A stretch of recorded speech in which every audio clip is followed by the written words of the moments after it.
Hi everyone, my name is Natalie. Today I wanted to do a chill video, sort of a check-in for the year of reading so far.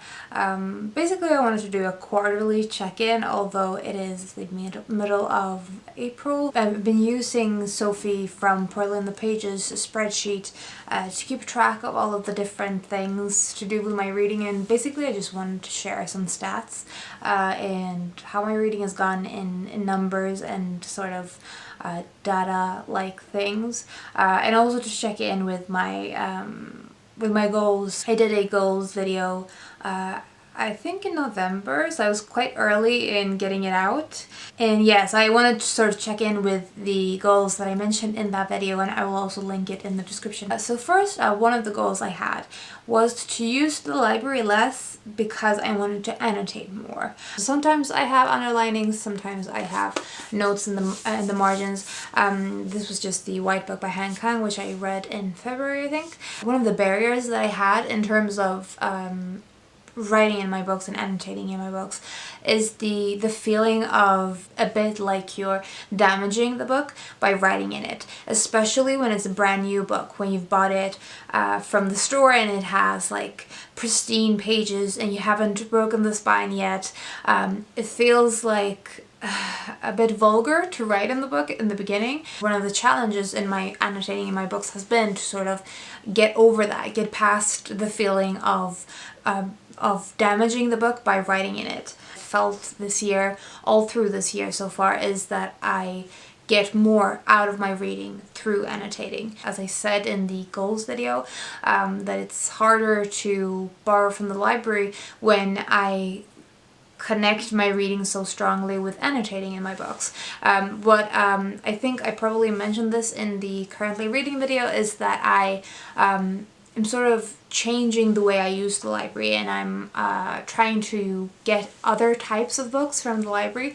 So for example, fast-paced story focused books I might not necessarily annotate that much in, so I'm trying to get those kinds of books from the library instead. And also I still haven't gotten over the barrier of really glossy pages books, coffee table type books yet, but we shall see if that happens. The other goal that I had that sort of dealt with reading but not directly was to stop rating the books that I read. I actually stopped rating, I think, from the last 2 months of 2017, and I haven't been rating any books except for one, I think. The reasons for not rating books I pretty much touched on in the goals video, and I just don't find it very useful, so I decided that I would review all of the books I read instead. I am constantly pushing myself in how I review books as well, so I really enjoyed that, and I don't think that readings are necessarily for me. I think I will have a hard time keeping up with either my annotations or my ratings for the rest of the year. The last goal was basically to aim towards a 50-50 split between fiction and nonfiction, or just read more nonfiction in general.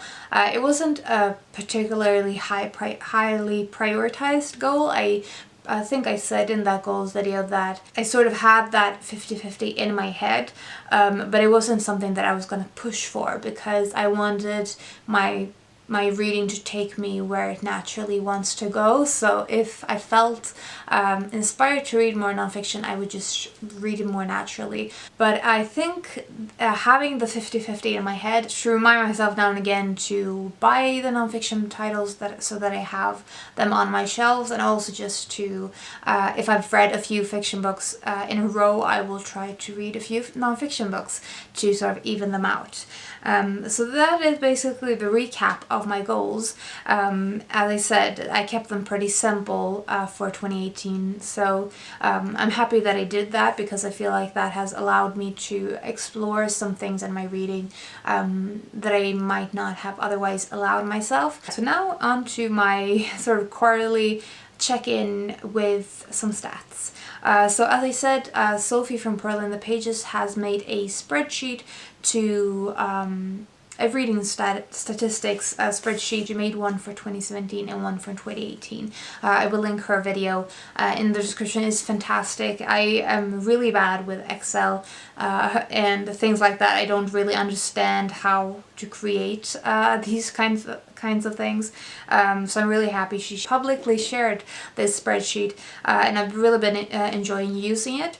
So it has several different sort of tabs, and one of the tabs is charts, which is the one I like the most. So as far as numbers go, I've basically been reading 7 books in January, 8 in February, and 7 in March. So you can see my reading pace is quite even. I guess I'm constantly wanting to read more books, just because I want to read as many books as possible, and I think that's a natural feeling, but it's not something I'm pushing myself through. As far as genre goes, it's split into fiction, nonfiction, poetry, short stories, and comics, and basically all of the other categories are fiction for me. My nonfiction is at the moment in 35% of my reading, so obviously I'm not at a 50-50 split, but it's sort of a constant aim to keep pushing towards that balance. As far as format goes, that has actually been really interesting. I didn't think that I preferred paperback as much as I apparently do. It's only been a recent thing that I've read more of my hardbacks, especially because I read a few new releases, I think, like The White Book, and also things like Leap In. So I have been reading 22% hardback, 57% paperback, 13% audiobooks, and 9% ebook. I was surprised that I reached for paperback so much more over hardback.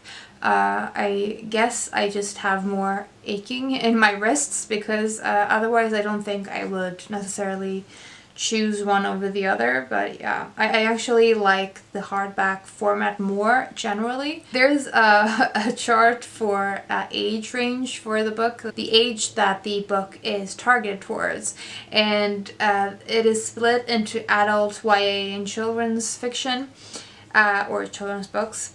And my chart is split for 96% adult and only 1 YA. So the YA, I think, was the comic.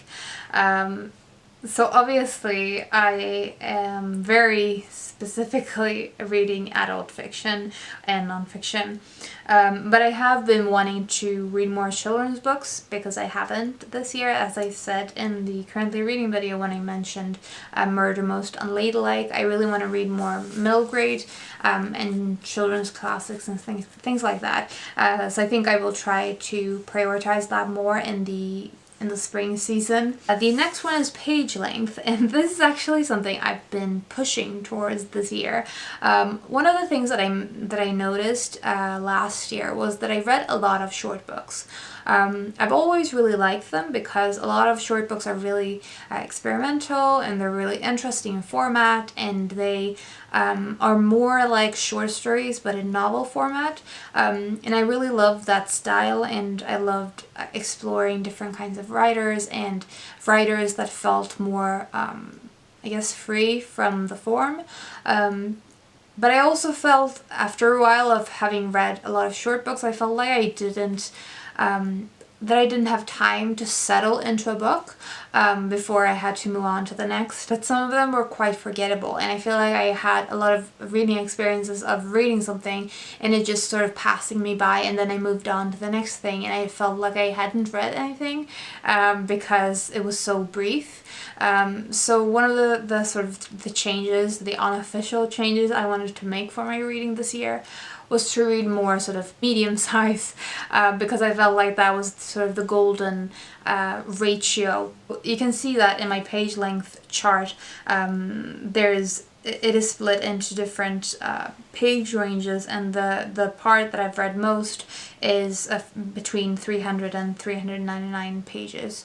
Probably a lot of the books that are in the 200 to 299 are towards the latter end of the range, so I'm probably mostly reading books between 250 pages and 400 pages, which is basically what my golden ratio is. The next one is the author nationality, and this is the one I find the most interesting. I think a few years ago I had a goal of reading more works in translation. I didn't just want to read more works in translation, I wanted to read more diversely from different kinds of countries and not just read all of the books from Japan, because I've been reading Japanese fiction for many years now. If I only read books from like Japanese fiction, then I'm not really reading diversely in the category of work in translation. The more kinds of countries I read from, the more colors come up in the chart, and I feel like that has sort of made me reach for other books as well. I'm very easily motivated by charts, but the chart anyway is 33% US and 33% UK, which isn't surprising to me at all, because the majority of the books that you see in BookTube and in the Books online community and in advertisement for books in bookstores, the majority of them are from English-speaking countries, so it's not a big surprise there. But I'm happy that it's lowering, because in the beginning of the year it was much bigger, those pie slices.